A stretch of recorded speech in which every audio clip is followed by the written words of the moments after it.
എല്ലാവരും അവരവരുടെ കാലത്തെക്കുറിച്ചൊക്കെ ഇത്തിരി ധാരണ ഉണ്ടാക്കിയാൽ നല്ലതാണ്. സമയത്തെക്കുറിച്ചൊക്കെ ഒന്ന് കോൺഷ്യസ് ആയാൽ നല്ലതാണ്. അതിന് നിങ്ങൾ വൃദ്ധരാവണമെന്നോ നിങ്ങൾ രോഗക്കിടക്കയിലാവണമെന്നില്ല. എല്ലാവർക്കും വളരെ ചുരുങ്ങിയൊരു സമയം മാത്രമേ ഉള്ളൂ. ഈ മണൽ ഘടികാരത്തിൽ കണക്കിങ്ങനെ സമയം ഇങ്ങനെ ചോർന്നു പോയിക്കൊണ്ടിരിക്കുമ്പോൾ ഈ കുറച്ച് സമയമുള്ളവർക്ക് കൂടുതൽ കൊടുക്കേണ്ട ബാധ്യതയുണ്ട്, കൂടുതലായിട്ട് ചൊരിയേണ്ട ബാധ്യതയുണ്ട്. കണക്കുകളിലോട്ട് പോയി കഴിഞ്ഞാൽ നിങ്ങൾക്ക് സ്നേഹിക്കാൻ പറ്റത്തില്ല. കണക്കുകൾ എറേസ് ചെയ്യുന്നൊരു ദിവസം, കണക്കെന്ന് പറയുന്ന ഒരു ആറ്റിറ്റ്യൂഡിൽ നിങ്ങൾ പുറത്ത് കിടക്കുന്ന ദിവസം മാത്രമേ നിങ്ങൾക്ക് ഇങ്ങനെ എന്തൊരു കാര്യത്തിന് വേണ്ടിയും ജീവിതം അർപ്പിക്കാൻ പറ്റൂ. തമോന്മുഖം ജീവിതം പ്രഭാമയം സന്നിധാനം.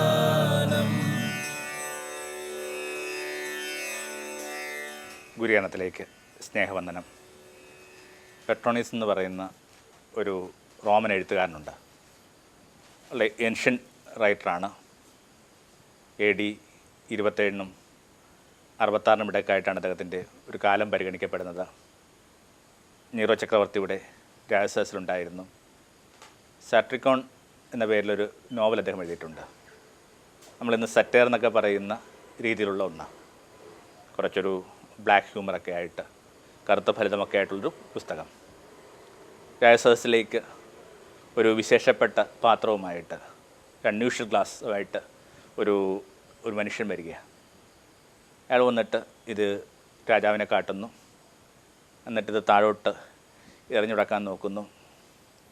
എത്ര ശ്രമിച്ചിട്ടും അത് ചളുങ്ങുന്നതല്ല, ഉടയുന്നില്ല. പിന്നീട് ഡിഫോമിറ്റി മാത്രമേ വരുന്നുള്ളൂ, അത് ഇങ്ങനെ ഉടഞ്ഞു പോകുന്നില്ല. പിന്നെ അയാളൊരു ചെറിയൊരു ചുറ്റിക എടുത്തിട്ട് അതിനെ വീണ്ടും അതിൻ്റെ ഒരു പൂർവ്വ രീതിയിലേക്ക് കൊണ്ടുവരുന്നു. അലൂമിനിയത്തിൻ്റെ ഒരു കണ്ടുപിടുത്തമായിരുന്നു അത്. അലൂമിനിയം അത്ര എളുപ്പത്തിൽ സ്വാഭാവികമായിട്ട് ഭൂമിയിൽ നിന്ന് ലഭിക്കുന്നൊന്നല്ല. വളരെയേറെ പണച്ചിലവുള്ളതും വളരെയേറെ സങ്കീർണവുമായിട്ടുള്ള പ്രക്രിയയിൽ രൂപപ്പെടുന്ന ഒന്നാണ്. രാജാവ് ഈ ഒരു പ്രത്യേക കണ്ടുപിടുത്തത്തിൽ അങ്ങ് ഭയന്ന് പോവുകയാണ്. അയാൾ വിചാരിക്കുന്നു ഇത് വളരെ കുറച്ച് മാത്രമേ ഭൂമിയിൽ ഉണ്ടാവുകയുള്ളൂ, കുറച്ചുള്ള എല്ലാ കാര്യങ്ങൾക്കും വലിയ വിലയും മൂല്യവും ഉണ്ടാവും. അതുകൊണ്ട് തന്നെ ഇന്ന് വിലയുണ്ടെന്ന് കരുതുന്ന ഈ സ്വർണത്തിൻ്റെയും വെള്ളിയുടെയും ഒക്കെ വില താന്നു പോകുമെന്നൊക്കെ ഭയന്നിട്ട് ഇയാളെ കൊന്നുകളയുന്നതായിട്ടൊരു കഥ ഇയാൾ പറയുന്നുണ്ട്. പിന്നീട് വളരെ ഗൗരവമായ ചരിത്രത്തിലും ഈ കഥ ആവർത്തിക്കപ്പെടുന്നുണ്ട്. അബൻഡൻസ് പറയുന്ന ഒരു പുസ്തകത്തിനകത്ത് വളരെ ഗൗരവമായിട്ട് തന്നെയാണ് ഈ കഥയെ പരാമർശിക്കുന്നത്. ഇതൊരു ഒതൻറ്റിക് സ്റ്റോറിയാണെന്ന് ഇന്നാരും വിചാരിക്കുന്നില്ല. പക്ഷെ ഇതിനകത്ത് എവിടെയോ ഒരു സ്പാർക്കുണ്ട്. ഒരു കാര്യത്തിന് വില ഉണ്ടാകുമ്പോൾ ഒരു കാര്യം വളരെ പ്രധാനപ്പെട്ടതായി മാറുന്നത് അതിങ്ങനെ വളരെ ദൗർലഭ്യമുണ്ടാകുന്നൊരു സാഹചര്യത്തിൽ സ്വാഭാവികമായിട്ട് ആ ദൗർലഭ്യമുണ്ടാകുന്നൊരു കാര്യത്തെക്കുറിച്ച്, കുറവ് സ്കേഴ്സിറ്റി ഉണ്ടാകുന്നൊരു കാര്യത്തെക്കുറിച്ച് നമുക്ക് എപ്പോഴും ഇങ്ങനെ ആങ്സൈറ്റി ഉണ്ടാകും, ഭയമുണ്ടാകും. ഇപ്പോൾ 18-ാം നൂറ്റാണ്ട് വരെ ഈ അലൂമിനിയം വൻതോതിൽ നിർമ്മിക്കപ്പെട്ടിട്ടില്ല. അതിൻ്റെ മുമ്പുള്ളൊരു കാലഘട്ടത്തിൽ അതിന് സ്വർണ്ണത്തെക്കാൾ വിലയുള്ളതായിട്ടുള്ള ചരിത്ര ചില വായനകളൊക്കെ നമ്മൾക്ക് ലഭിക്കുന്നുണ്ട്. അപ്പോൾ ഒരു കാര്യം സ്കേഴ്സായിരിക്കുക എന്നുള്ളതിനകത്താണ് മനുഷ്യൻ്റെ എല്ലാ ഭയങ്ങളും. സ്നേഹം സകല ഭയങ്ങളെയും ഇങ്ങനെ ബാഷ്പീകരിക്കുന്നു, ഇല്ലാതെയാക്കുന്നൊക്കെ എന്നുള്ള അർത്ഥത്തിൽ യോഹന്നാൻ എഴുതുന്നുണ്ട്. പക്ഷെ ചിലപ്പോൾ തോന്നുന്നു സ്നേഹമാണ് എല്ലാ ഭയങ്ങളെയും ട്രിഗർ ചെയ്യുന്നത്. വളരെ വ്യക്തമായിട്ട് യോഹന്നാനത് പറയുന്നുണ്ട് കേട്ടോ. പൂർണ്ണ സ്നേഹം, അത് അഗാപ്പ എന്ന് പറഞ്ഞ സംഭവമാണ്. അവിടം വരെ എത്താത്ത സാധു മനുഷ്യരായതുകൊണ്ട്, സ്നേഹത്തിൽ ഇപ്പോഴും ഇങ്ങനെ കുട്ടിപ്പാദങ്ങൾ വെച്ച് നടക്കുന്നവരായതുകൊണ്ട്, ഇടറി വീഴുന്നവരായതുകൊണ്ട് നമ്മുടെ സ്നേഹത്തിന് ഉള്ള അപൂർണതയുമായിട്ട് ബന്ധപ്പെട്ട് തന്നെ ഈ വിചാരം. അതിനകത്ത് എപ്പോഴും ഒരു ഭയമുണ്ട്. കാരണം വല്ലപ്പോഴുമൊക്കെയാണ് സ്നേഹത്തിൻ്റെ ഒരു തുരുത്ത് നമ്മൾ കാണുന്നത്. ആ തുരുത്ത് ഇങ്ങനെ കടലെടുക്കുമ്പോൾ പിന്നെ നമ്മളിങ്ങനെ അഭയമറ്റവരായിട്ട് മാറുന്നു. പിന്നെ ജീവിതവും കാലവുമൊക്കെ ചലനം പറ്റി പോകുന്നു. ഒരു ചെറിയ കാലത്തിലെങ്കിലും ഒരു സ്നേഹാനുഭവം ഉണ്ടായ എല്ലാ മനുഷ്യർക്കും അറിയാം ആ സ്നേഹനിരാശത്തിന് ശേഷം അവർക്ക് സംഭവിക്കുന്ന ദുര്യോഗം. അവർക്കിങ്ങനെ മുമ്പോട്ട് പോകാനായിട്ട് ഒരു കാരണമില്ലാതായിട്ട് മാറുന്നു.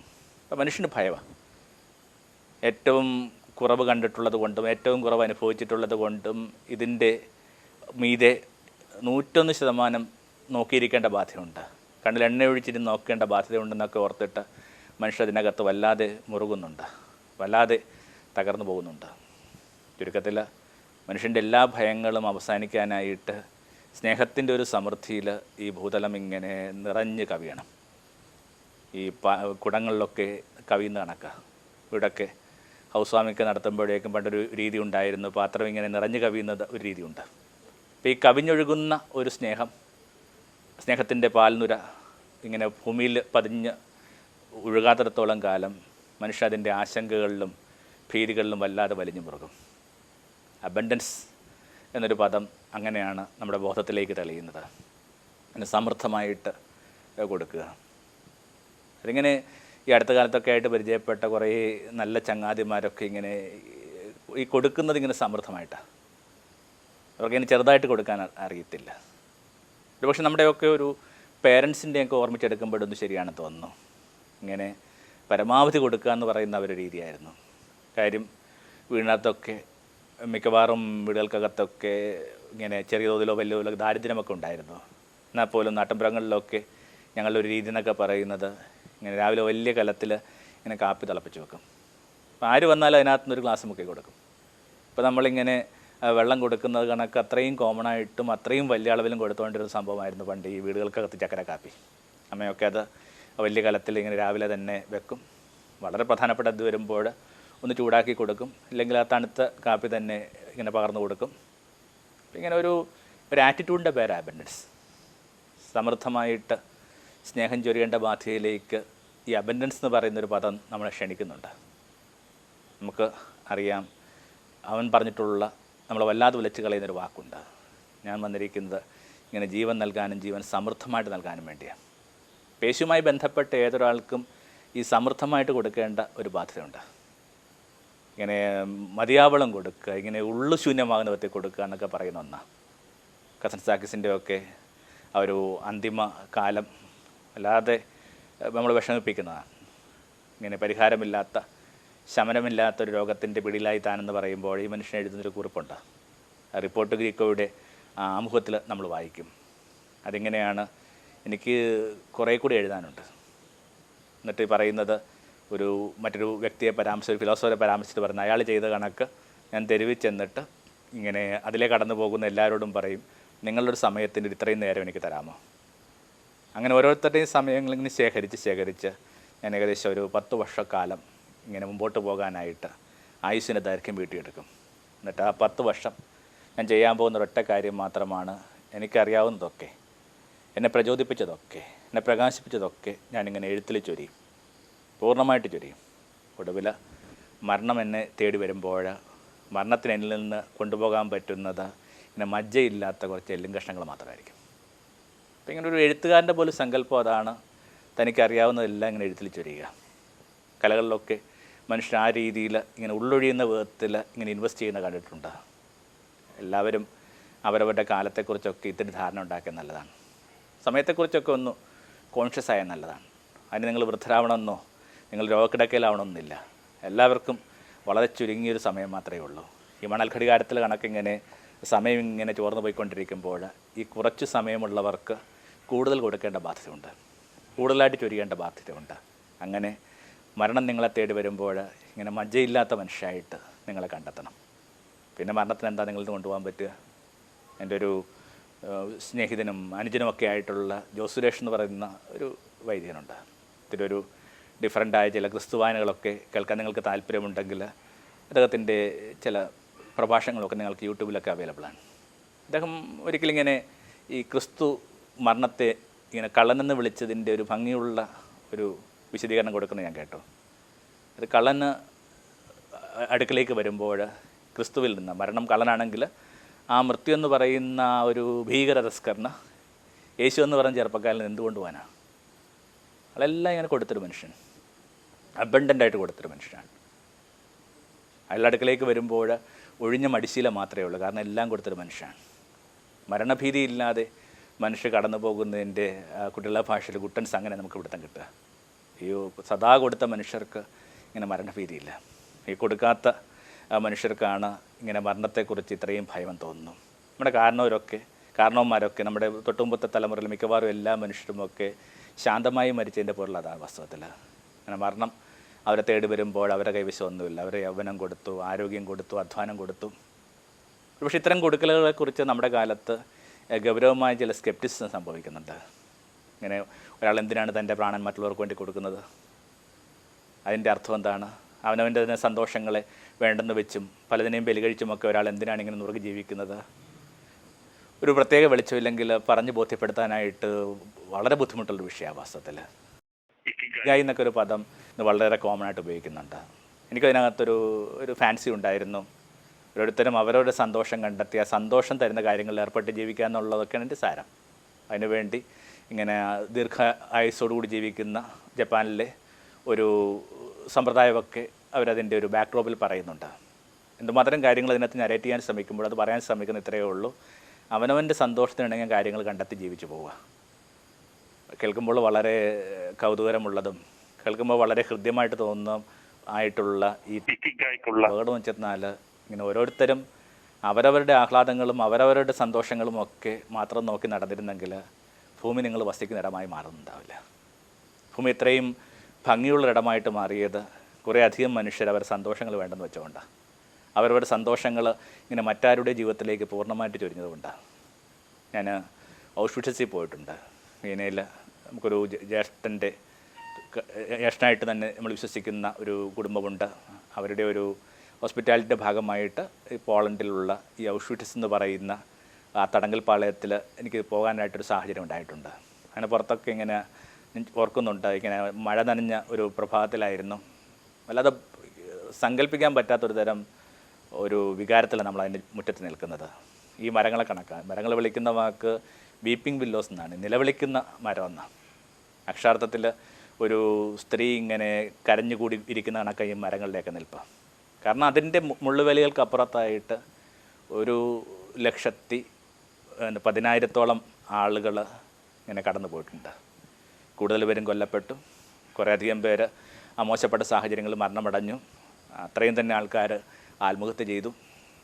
ഇങ്ങനെ ഈ മനുഷ്യനായിരിക്കുന്നതിൻ്റെ ലജ്ജ നമ്മൾ അനുഭവിക്കുന്നൊരിടമാണ്. എന്തുകൊണ്ടാണ് അത് നിലനിർത്തുന്നതിനെക്കുറിച്ച് കൃത്യമായിട്ട് അതിൻ്റെ ഒരു സന്ദേശം ഭിത്തിയിൽ ഇങ്ങനെ എഴുതി വെച്ചിട്ടുണ്ട്. അതിങ്ങനെയാണ്: ഹിസ്റ്ററിയെ നമ്മൾ പഠിക്കുന്നത് ഇങ്ങനെ ബിറ്ററാകാൻ വേണ്ടിയല്ല, മറിച്ച് ആവർത്തിക്കാതിരിക്കാൻ വേണ്ടിയാണ്. അപ്പോൾ ഒരു തലത്തിൽ ആവർത്തിക്കാതിരിക്കാൻ വേണ്ടിയാണ് ഇത്രയും ചില മോണുമെൻറ്റ്സ്. ഈ ഇതിലൂടെയുള്ള ഒരു യാത്രയെന്ന് പറയുന്നത് അത്ര എളുപ്പമല്ല. ഇങ്ങനെ അക്ഷരാർത്ഥത്തിൽ വാവിട്ട് കരയുന്ന ഇങ്ങനെ സംഘങ്ങളെ അവിടെ കാണാനായിട്ട് പറ്റി. ചിലരൊക്കെ മടങ്ങുന്നുണ്ട്. അവിടെ വാഞ്ചന ചെയ്തിട്ടുണ്ട്: നിങ്ങൾക്ക് ഈ യാത്രയുമായിട്ട് മുമ്പോട്ട് പോകാൻ പറ്റിയില്ലെങ്കിൽ നിങ്ങൾ ഈ യാത്ര അവസാനിപ്പിക്കണം എന്നുള്ള വാണിങ്സ് പോലും അവിടെ നൽകപ്പെടുന്നുണ്ട്. അങ്ങനെയുള്ളൊരിടമാണ്. ഒരിടത്തായിട്ട് ഇങ്ങനെ മനുഷ്യർ പ്രാർത്ഥിച്ചിരുന്ന ജ്യൂസായിരുന്നു കൂടുതലും. യഹൂദനാണെന്നൊരു ഒറ്റ കാരണം കൊണ്ട് കൊല്ലപ്പെട്ട മനുഷ്യ. അല്ലാതെ എന്തായിരുന്നു അവരുടെ കാരണം? ഇല്ല. തങ്ങൾക്കിഷ്ടമില്ലാത്ത ഒരു വിശ്വാസ സമ്പ്രദായങ്ങൾ ജീവിക്കുന്ന കാരണം കൊണ്ട് ഇങ്ങനെ മനുഷ്യനിങ്ങനെ വിളക്കിൽ ഈയാമ്പാറ്റകൾ കണക്ക് കരിഞ്ഞു പോയ ഒരിടത്തിൻ്റെ പേരാണ് ഔഷ്വിറ്റ്സ്. ഒരിടത്തായിട്ട് ഇങ്ങനെ അവരുടെ നമസ്കാരപ്പായകളുണ്ട്. മരിക്കുമെന്നുറപ്പുള്ള, കൊല്ലപ്പെടുമെന്നുറപ്പുള്ള, ആത്മഹത്യ ചെയ്തേക്കെന്ന് ഭയപ്പെടുന്ന ഈ മനുഷ്യർ എന്തിനു വേണ്ടിയാണ് പ്രാർത്ഥിച്ചത്? അറിയത്തില്ല. അപ്പം അത്തരം ആ ഇടങ്ങളിലൂടെ പോകുമ്പോൾ ഒരു മുറിക്കകത്ത് മാത്രം, ഒരു സെല്ലിനകത്ത് മാത്രം ഒരു പ്രകാശമുണ്ട്. അതിന് പുറത്തായിട്ട് മെഴുതിരികൾ കത്തുന്നുണ്ട്. അതിന് മുമ്പിലായിട്ട് ആരോ വെച്ചിട്ട് പൂക്കുട്ടകളുണ്ട്. അത് മാക്സിമിലിയൻ കോൾബയുടെ മുറിയാണ്. 3 തരത്തിലുള്ള മരണമായിരുന്നു അവിടെ അന്നോളം നടന്നുകൊണ്ടിരുന്നത്. ഒന്നെങ്കിൽ കൊല ചെയ്യപ്പെടുക, ഇല്ലെങ്കിൽ ഈ ക്ലേശകരമായ സാഹചര്യങ്ങളിൽ ഇങ്ങനെ മരണത്തിലേക്ക് സ്വാഭാവിക മരണത്തിലേക്ക് പോവുക, പിന്നെ മുമ്പോട്ട് പോകാനായിട്ട് ഒരു വഴിയുമില്ലെന്ന് തോന്നുമ്പോൾ മനുഷ്യർ ആത്മഹത്യ ചെയ്യുക. അങ്ങനെ ഒരു 3 തരം മരണങ്ങളിടയിൽ ഒരു 4ാമത്തെ ഒരു മരണം കൂടി അവിടെ ഉണ്ട്. അതിന് ബലി എന്ന് പറഞ്ഞൊരു സംഭവം. ആത്മഹത്യയുമല്ല, കൊലപാതകമല്ല, വേറെന്തോ ഒന്ന്. കളിങ്ങനെ സ്വാഭാവികമായിട്ട് തൻ്റെ ജീവിതത്തെ സ്വന്തം മനസ്സോടുകൂടി അർപ്പിച്ചൊരിടമാണ് ആ ഒരു ഇടം, കോൾബെ. കോൾബെ എന്ന് പറയുമ്പോൾ എനിക്ക് തോന്നുന്നു നമുക്ക് കുറച്ചുകൂടി ഒരു വൈകാരിക ബന്ധമുണ്ട്. എനിക്കിങ്ങനെ ഒരു ഫ്രാൻസിസ്കൻ എന്ന നിലയിൽ അദ്ദേഹത്തോട് അടുപ്പമുണ്ട്. ഫ്രാൻസിസ്കൻ കമ്മ്യൂണിറ്റിയിൽപ്പെട്ട ഒരു വ്യക്തിയാണ് അദ്ദേഹം. കുറച്ചുകൂടി കൃത്യമായിട്ട് പറഞ്ഞാൽ കേരളത്തിലൊക്കെ വന്നിട്ടുള്ള ഒരാളാണ്. നമ്മുടെ ഈ കളമശ്ശേരി സൈഡിൽ തോട്ടംപള്ളി എന്നും പറഞ്ഞുകൊണ്ട് ഒരു ചെറിയൊരു ചാപ്പലുണ്ട്. അതിനകത്ത് നിങ്ങൾ പോയി കഴിഞ്ഞാൽ കോൾബെ ഇവിടെ വന്ന് അർപ്പിച്ചതിൻ്റെ ഒരു ഓർമ്മയും അങ്ങനെ അദ്ദേഹം ബലിയർപ്പിച്ചൊരു ഓൾട്ടറും ഒക്കെ കാണാനായിട്ട് പറ്റും. ഈ ദശകങ്ങൾക്ക് മുമ്പ് അത് കോൾബയുടെ കഥയൊക്കെ മിക്കവാറും പേർക്ക് അറിയാവുന്നത് തന്നെയായിരിക്കും. ഇങ്ങനെ 10 തടവുകാർക്ക് ഇങ്ങനെ അവരെ തൂക്കുമരത്തിലിടുമെന്ന് തന്നെ ഉറപ്പാക്കി. ഒരാളിങ്ങനെ രക്ഷപ്പെടുകയായി ഈ പറയുന്ന മുൾവേലികൾക്കിടൂടെ. ഇങ്ങനെ ഈ വൈദ്യുത ഘടിപ്പിച്ചിട്ടുള്ള ആ അപകടകരമായ മുൾവേലിയിലൂടെ എങ്ങനെ ഒരാൾ പുറത്ത് കടക്കാനായിട്ട് തയ്യാറായി, പുറത്ത് കടന്നു. അപ്പോൾ അയാളെ കണ്ടെത്താത്തതിൻ്റെ പണിഷ്മെൻ്റ് എന്ന നിലയിൽ ബാക്കിയുള്ളവർക്ക് ഭയം കൊടുക്കാൻ വേണ്ടി 10 പേരെങ്ങനെ ലോട്ടിട്ട് അടയ്ക്കുകയാണ്. ഒരു സൂചനയാണ് വാസ്തവത്തിൽ. അങ്ങനെ ഈ 10 പേരിൽ ഒരാളിങ്ങനെ വാവിട്ട് കരയുകയാണ്. അതൊരു ഒരു ഒരു ഡെന്റിസ്റ്റായിരുന്നു, ഒരു പോളണ്ടിൽ നിന്നുള്ള വാഴ്സ എന്നുള്ളൊരു ഒരു ഡോക്ടറായിരുന്നു. അദ്ദേഹം വളരെ ചെറുപ്പമാണ്. തൻ്റെ കുടുംബത്തെയൊക്കെ ഓർത്ത് ഈ മനുഷ്യനെ നിലവിളിക്കുമ്പോൾ ഈ ഒരു കാര്യത്തിൽ ഇടപെടാനായിട്ട് ഒരു കാര്യമില്ലാത്ത ഈ ഒരു മനുഷ്യൻ, ഈ കോൾബെ എന്ന് പറയുന്ന മാക്സിമിലിയൻ കോൾബെ എന്ന് പറയുന്ന ആ മനുഷ്യൻ മുമ്പോട്ട് വന്നിട്ട് പറഞ്ഞു, എനിക്കിങ്ങനെ കുടുംബമൊക്കെ ഇല്ലാത്ത ഒരാളാണ്, ഞാനൊരു കാത്തലിക് ക്രിസ്ത്യൻ ക്ലർജിയാണ്, അതുകൊണ്ട് നിങ്ങൾ അയാൾക്ക് പകരമായിട്ട് കടന്നു പോകാനായിട്ട് എന്നെ അനുവദിക്കണം. അവർക്ക് നമ്പറുകളുടെ പ്രശ്നമാണ്, ആരെന്നുള്ള അത്ര പ്രധാനപ്പെട്ടതല്ല. ഈ മനുഷ്യൻ പിന്നീട് കോൾബയെ വിശുദ്ധനായിട്ട് പ്രഖ്യാപിക്കുന്ന ഇടത്തിൽ അത് കേൾക്കാനായിട്ട് ഇങ്ങനെ പള്ളിയിൽ ഇങ്ങനെ കൂനിയിരിപ്പുണ്ട്. അപ്പോൾ ആ ഇടത്തിൽ ഒരാൾ തൻ്റെ ജീവൻ വേണ്ടെന്ന് വെച്ച ഇടങ്ങളിൽ മാത്രമാണ് ഇങ്ങനെ ഹൃദ്യമായ മെമ്മറികളും സുഗന്ധവും ഒക്കെ ഉണ്ടാവുക. ഓരോരുത്തരും അവനവൻ്റെ ജീവിതത്തിന് വേണ്ടി ഇത്രയും കടിപിടി കൂട്ടിക്കഴിഞ്ഞെന്നാൽ എങ്ങനെയാണ് ഈ ഭൂമി മെച്ചപ്പെട്ടതായി മാറുക? അപ്പം അതുകൊണ്ട് തന്നെ ഈ അവനവൻ്റെ സന്തോഷങ്ങൾ തിരയുക എന്ന് പറയുന്ന ഒരു കൺസെപ്റ്റിനകത്ത് എല്ലാത്തരം വിചാരങ്ങൾക്കകത്തും ഒരു ഡോർമൻ്റ് ആയിട്ടുള്ള, ആസിഡീസ് അല്ല, സുഷുപ്തിയിലായിട്ടുള്ള ഒരു അപകടം ഉണ്ടെന്ന് തന്നെ വിചാരം. ജീവൻ ചൊരിയുക എന്നുള്ളത് തന്നെ പ്രധാനം. സ്നേഹിതർക്ക് വേണ്ടി ജീവൻ നൽകുന്നതിനേക്കാൾ വലിയ സ്നേഹമില്ലെന്നൊക്കെ പറയുമ്പോൾ നമ്മൾ വിചാരിക്കുന്നു അത് മാക്സിമിലിയൻ കോൾബെ കണക്ക് ചില സാഹചര്യങ്ങൾ വന്നു കഴിഞ്ഞാൽ അവൾക്ക് വേണ്ടി അല്ലെങ്കിൽ അവന് വേണ്ടിയൊക്കെ ഞാൻ എൻ്റെ ജീവൻ കൊടുത്തേക്കാം. പക്ഷെ ഇതിൻ്റെയൊക്കെ ചെറിയ ചെറിയ വേർഷൻസ് നമ്മൾ കാണാതെ പോകുന്നുണ്ട്. ഒരാളുടെ ജീവിതം കൊടുക്കുക എന്ന് പറയുന്നതിന് ഒത്തിരി അർത്ഥങ്ങളുണ്ട്. പക്ഷേ ഇന്ന് നമ്മുടെയൊക്കെ ബന്ധങ്ങളിൽ, വിശേഷിച്ച് എൻ്റെയൊക്കെ ചില പ്രതിസന്ധികൾക്കകത്ത് ഞാൻ മനസ്സിലാക്കുന്ന ഒരു കാര്യം, നമുക്ക് ഈ സമയം കൊടുക്കാൻ പറ്റുന്നില്ലെന്നുള്ളത് തന്നെ. ബന്ധങ്ങളൊക്കെ അതിന് പുറത്ത് വല്ലാതെ സ്ട്രെസ്ഡ് ആവുകയാണ് വാസ്തവത്തിൽ. ഇങ്ങനെ ഒരു ബന്ധത്തിൽ, ഒരു സൗഹൃദത്തിൽ, ഒരു സ്നേഹത്തിലൊക്കെ ആയിരിക്കണമെങ്കിൽ അതിനകത്ത് ഒരാൾ ജീവൻ കൊടുക്കുന്നതിൻ്റെ ഏറ്റവും ബേസിക് സ്റ്റെപ്പ് എന്ന് പറയുന്നത് അയാളുടെ ഒരു ക്വാളിറ്റി ടൈം നമ്മൾ ഉറ്റവർക്ക് വേണ്ടി മെയിൻറ്റെയിൻ ചെയ്യുന്നുണ്ടോ. നിർഭാഗ്യവശാൽ അത് സംഭവിക്കാത്തത് കൊണ്ട് ഒരുപക്ഷെ അത് കൊടുക്കുമെന്ന് കരുതുന്ന ഇടങ്ങളിലേക്ക് മനുഷ്യരുടെ ഹൃദയങ്ങളൊക്കെ ചാഞ്ഞു പോകുന്നുണ്ട്. ചിലപ്പോൾ സ്നേഹം തന്നെ വേണമെന്നില്ല, സ്നേഹം കണക്ക് തോന്നിക്കുന്ന കാര്യങ്ങളും മതിയെന്നൊക്കെ ഉള്ള ഒരു വിചാരത്തെ അടിവരയിടുന്ന മട്ടില്ല. അങ്ങനെ എപ്പോഴും ജീവിതത്തിൽ കതിര് തന്നെ വേണമെന്നില്ല, പതിരായാലും മതിയെന്ന്, ഉമിയായാലും മതിയെന്നൊക്കെ ധൂർത്തപുത്രൻ്റെ കഥയിലെ മകൻ കരുതുന്ന കണക്ക്. അപ്പോൾ എന്തുമാത്രം സമയം കൊടുക്കുക, കാരണം സമയം എന്ന് പറയുന്നത് ജീവനായിട്ട് വളരെ ബന്ധപ്പെട്ട. നിങ്ങൾ എന്തൊക്കെ കരുതിയാലും നിങ്ങളുടെ ജീവിതത്തിന് കൃത്യമായിട്ടൊരു ഒരു ദൈർഘ്യമുണ്ട്. അപ്പോൾ ആ ദൈർഘ്യത്തിൽ ഒരു കൃത്യമായ സമയം കൊടുക്കുക എന്ന് പറയുന്നത് ഇങ്ങനെ വളരെ കൃത്യമായിട്ട്, വളരെ ലിറ്ററലായിട്ട്, അക്ഷാർത്ഥത്തിൽ തന്നെ ജീവൻ കൊടുക്കുന്നതിന് തുല്യമാണ്. അത്രയുമൊക്കെ സ്നേഹവും സമയമൊക്കെ നമ്മൾ ചൊരിയുന്നുണ്ടോ എന്നുള്ളത് തന്നെ പ്രശ്നം. എല്ലാ കാലങ്ങളിലും ഓർമ്മിക്കപ്പെടുമെന്ന് യേശു പറഞ്ഞിട്ടുള്ളൊരു സ്ത്രീയുണ്ട്. എവിടെയൊക്കെ സുവിശേഷം പ്രഘോഷിക്കുന്നു അവിടെയൊക്കെ നിന്നെക്കുറിച്ച് ഓർക്കും, നിന്നെക്കുറിച്ച് മനുഷ്യർ പറയും, നിന്നെക്കുറിച്ച് ഓർത്ത് മനുഷ്യർ കണ്ണു നിറഞ്ഞിരിക്കും എന്നൊക്കെ യേശു പറയുന്ന ഒരു ഭാഗ്യം കിട്ടിയ ഒരു സ്ത്രീയെക്കുറിച്ച് നമ്മൾ സുവിശേഷത്തിൻ്റെ ഏതാണ്ട് ഒടുവിലായിട്ട് വായിക്കുന്നുണ്ട്. 4 സുവിശേഷങ്ങളിലും വിശദാംശങ്ങളിൽ ചെറിയ ഏറ്റക്കുറച്ചിലൂടെയാണ് ഇത് നമ്മൾ വായിച്ചെടുക്കുന്നത്. ഇതെല്ലാം ഒന്ന് തന്നെയാണോ അതോ പല ഇടങ്ങളിൽ വെച്ച് സംഭവിച്ച കാര്യങ്ങളാണോ എന്നുള്ളതിനെക്കുറിച്ചൊക്കെയുള്ള ആ തർക്കങ്ങൾക്ക് അവിടെ നിൽക്കട്ടെ. നമ്മളെ സംബന്ധിച്ചിടത്തോളം അതിനകത്ത് നമുക്ക് കിട്ടുന്നൊരു ദൂതുണ്ട്. ഒരു സ്ത്രീ ഒരു വെൺകൽ ഭരണിയുമായിട്ട് വരിക, അലബാസ്റ്റർ ജാർ എന്ന് പറയുന്നതാണ്. ഈ അലബാസ്റ്റർ എന്നൊക്കെ പറയുന്നത് സോളമൻ്റെ ഒക്കെ ആ ഒരു ദേവാലയത്തെയൊക്കെ അലങ്കരിച്ചിരുന്ന വിധത്തിലുള്ള വളരെ പ്രഷ്യസ് ആയിട്ടുള്ള ഒരു മാർബിൾ സ്റ്റോണൊക്കെയാണ് ഈ അലബാസ്റ്റർ എന്ന് പറയുക. അപ്പോൾ ഈ ഒരു അലബാസ്റ്റർ ജാർ നിറയെ അവൾ കൊണ്ടുവരുന്ന നാർദീൻ തൈലമുണ്ട്. നാർദീൻ തൈലത്തെക്കുറിച്ചുള്ള പരാമർശം രണ്ടിടത്തേ ഈ ബൈബിളിൽ കാണുന്നുള്ളൂ. ഒന്ന് ഈ പറഞ്ഞ ഇടത്തിലും, മറ്റേത് ലോകത്തിലേക്ക് ഏറ്റവും മനോഹരമായ പ്രണയഗീതം എന്ന് കരുതപ്പെടാവുന്ന മിസ്റ്റിക്സിനും പ്രണയികൾക്കും ഒരേപോലെ പ്രധാനപ്പെട്ടാണെന്ന് കരുതാവുന്ന സോങ് ഓഫ് സോങ്ങിലാണ്. അവിടെ ഏറ്റവും അടുപ്പമുള്ള 2 പേര് അവരെ തന്നെ പരസ്പരം അർച്ചനയായിട്ട് നൽകുമ്പോഴേക്കും അവൻ്റെ പശ്ചാത്തലം നമ്മൾ ഈ നർദീൻ തൈലത്തെക്കുറിച്ച് വായിച്ച് കേൾക്കുന്നുണ്ട്. നർദീൻ തൈലത്തിൻ്റെ പതയുന്ന അല്ലെങ്കിൽ നർദീൻ തൈലത്തിൻ്റെ സുഗന്ധത്തെക്കുറിച്ചൊക്കെ നമ്മൾ വായിക്കുന്നുണ്ട്.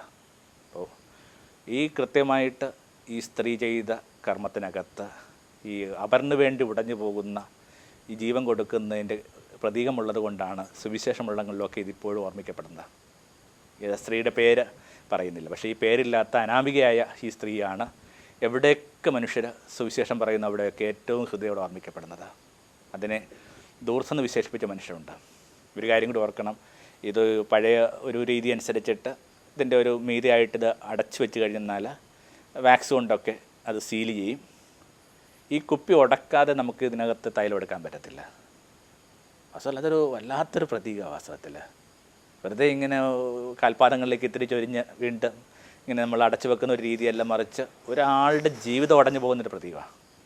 ആ ഉടഞ്ഞ് അവൻ്റെ കാൽപാദങ്ങളിൽ വീണിട്ട് ഇങ്ങനെ സുഗന്ധം കൊണ്ട് ആ മുറി നിറയുന്നതൊക്കെ ആയിട്ടാണ് യോഹന്നാൻ എഴുതി വെക്കുന്നത്.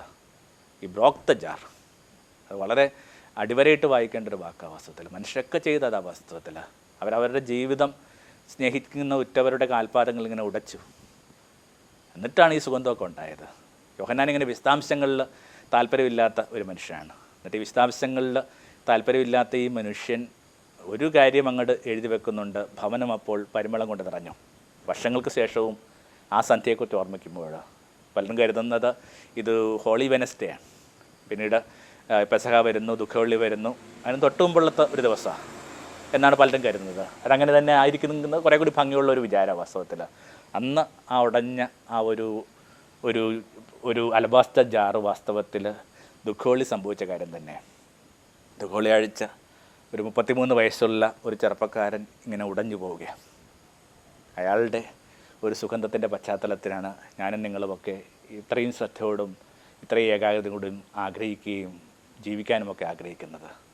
അപ്പോൾ ആ ഉടഞ്ഞു പോയ ഒരു പാത്രം 300 ദിനാറ് വിലയുണ്ടെന്നാണ് പറയുന്നത്.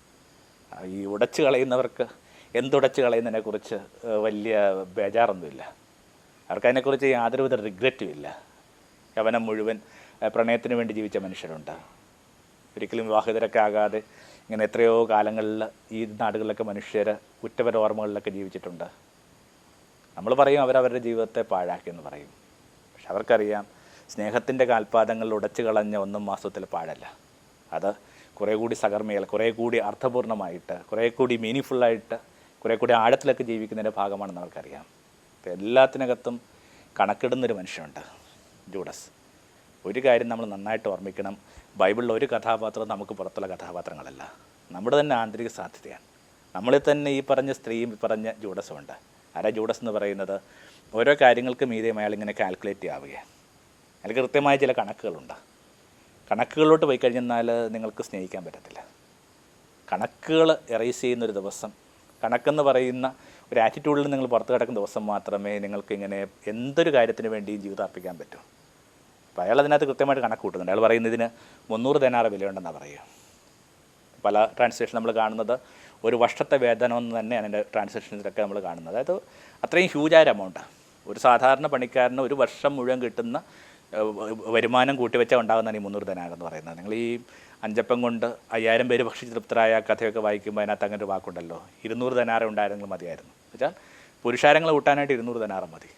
അതിനേക്കാൾ പിന്നെയും ഒരു 100 ദിനാറ് കൂടുതലുള്ള ഒരു തൈലം കൊണ്ടാണ് ഈ സ്ത്രീ അവനെ ഇങ്ങനെ അടിമുടി ശിരസിൽ നിന്ന് ഒഴിച്ച് ഇറ്റിട്ട് വീഴ്ത്തി അഭിഷേകം ചെയ്യാനായിട്ട് ആഗ്രഹിക്കുന്നത്. അപ്പോൾ കാൽക്കുലേറ്റീവ് ആവുകയാണ്. ഞാൻ എന്തിനു വേണ്ടിയാണ് ഇതൊക്കെ കളയുന്നത്? എന്തിനു വേണ്ടി യൗവനം കളഞ്ഞത്? എന്തിനു വേണ്ടിയാണ് എൻ്റെ അധ്വാനം കളഞ്ഞത്? എന്തിനാണ് ഞാൻ ഇത്രയും അലഞ്ഞത്? ആ ഒരു കാൽക്കുലേഷനൊക്കെ എത്തി വന്ന് കഴിയുമ്പോൾ നമുക്കറിയാം ഇയാളുടെ ലൈഫിൽ ഉടനീളം ഈ പ്രശ്നമുണ്ട്. ഇയാൾ പിന്നീട് ചെന്ന് ചോദിക്കുന്നുണ്ട്, ഇന്നലെ അവൻ്റെ കാൽപാദങ്ങൾ ഉടഞ്ഞ പരിമളത്തിൻ്റെ വിലയെക്കുറിച്ച് എനിക്കറിയാം. അത് കണക്ക് തന്നെ എനിക്ക് വേറൊരു കാര്യം കൂടി ചോദിക്കാനുണ്ട്. അയാൾക്ക് എന്ത് വിലയുണ്ട്? എന്നിട്ടോ 30 വെള്ളിക്കാശിന് അയാൾ തിരിച്ചറിയുന്നു. അപ്പം അത്രയും കണക്കുകൾ ജീവിതത്തിലേക്ക് ക്രീപ്പ് ചെയ്യുമ്പോൾ, ജീവിതത്തിലേക്ക് നമ്മളറിയാതെ ഇങ്ങനെ ഉലകങ്ങളെ കണക്ക് ഇഴഞ്ഞു കയറുമ്പോൾ സൂക്ഷിക്കുന്നതല്ല വാസ്തവത്തിൽ. കൊടുത്ത പലതിനെക്കുറിച്ചും റിഗ്രറ്റ് ഉണ്ടാകാതെ ഈ കൊടുക്കുക എന്ന് പറഞ്ഞൊരു സന്തോഷത്തിൽ ജീവിക്കാനായിട്ട് അവൻ്റെ ഓർമ്മയും അവൻ്റെ മുമ്പിൽ ഉടഞ്ഞ അലബാസ്റ്റർ ജാറിൻ്റെ ഓർമ്മയും വെൺകൽഭരൻ്റെ ഓർമ്മയും ഒക്കെ നമ്മളെ സഹായിക്കട്ടെ. നമ്മൾ എക്സ്ട്രാവഗൻസ് എന്ന് പറയുന്ന ഒരു വാക്കുമായിട്ട് അബൻഡൻസിനെ തെറ്റിദ്ധരിക്കാതിരിക്കുക. നിങ്ങളിൽ സ്നേഹമില്ലെങ്കിൽ നിങ്ങൾ ചെയ്യുന്ന എല്ലാ അബൻഡൻസും ധൂർത്തായിട്ട് മാറും. ധൂർത്തല്ല ഈ സമൃദ്ധമായിട്ട് കൊടുക്കുക എന്ന് പറഞ്ഞ അർത്ഥം. സമൃദ്ധമായിട്ട് കൊടുക്കുക എന്ന് പറയുന്നതിനകത്ത് ഈ അവനകത്തുള്ള നമ്മുടെ ഒരു ആഭിമുഖ്യമാണ്. ധൂർത്തിനകത്ത് ഈ അവനവൻ്റെ തന്നെ പ്രദർശനപരമായിട്ട് എക്സിബിഷനിസ്റ്റിൻ്റെ പരമായിട്ട് മനുഷ്യർ കൈമാറുന്ന വിളിക്കുന്ന വാക്കാണ് ധൂർത്ത. ചിലപ്പോൾ തോന്നുന്നു ഈ നമ്മൾ സ്നേഹത്തിൽ കൈമാറുന്ന എല്ലാ കാര്യങ്ങളും ഈ അബൻഡൻസിൻ്റെ പ്രതീകമല്ല, ചിലപ്പോൾ ധൂർത്തുമായിരിക്കാം. അപ്പോൾ എന്തെന്നുള്ള നിശ്ചയിക്കുന്നത് നിങ്ങളുടെ ആറ്റിറ്റ്യൂഡാണ്. അതുകൊണ്ടാണ് യേശു പറഞ്ഞത് നീ ഇപ്പോൾ ദൂർത്തെന്ന് വിശേഷിപ്പിക്കുന്ന ഈ കാര്യം വലിയ സമൃദ്ധമായി കൊടുക്കേണ്ട കഥയായിട്ട് എല്ലാ കാലങ്ങളും വ്യാഖ്യാനിക്കപ്പെടും. കണ്ട ചിന്തയെ വളരെ വേഗത്തിലൊന്ന് ക്രോഡീകരിക്കുകയാണ്. ഒരു കാര്യം കുറയുമ്പോഴാണ് മനുഷ്യർക്ക് ഇത്രയും ഭീതി. സ്നേഹം കുറയുന്നത് കൊണ്ടാണ് സ്നേഹത്തിന് മീതെ മനുഷ്യ ഇത്രയും ആകുലതയും ഭീതിയും ഒക്കെ അനുഭവിച്ചുകൊണ്ടിരിക്കുക. സ്നേഹം ഭൂമിയിൽ ഈ പൊങ്കൽ കുടം കണക്ക് പതിഞ്ഞൊഴുകട്ടെ, കവിഞ്ഞൊഴുകട്ടെ. അപ്പോൾ നമ്മൾ വാഴുന്ന ഈ ഭൂമി കുറേ കൂടി മെച്ചപ്പെട്ട ഭൂമിയായിട്ട് മാറും. എല്ലാ സ്നേഹബന്ധങ്ങളിലും ഉടഞ്ഞുപോയ ഒരു വെൺകൽഭരൻ്റെ കഥയുണ്ട്. അത് നിങ്ങളുടെ ഓർമ്മകളിൽ സുഗന്ധം പരത്തും. ആമേൻ. തമോന്മുഖം ജീവിതം പ്രഭാമയം സന്നിധാനം. തമോന്മുഖം ജീവിതം പ്രഭാമയം സന്നിധാനം.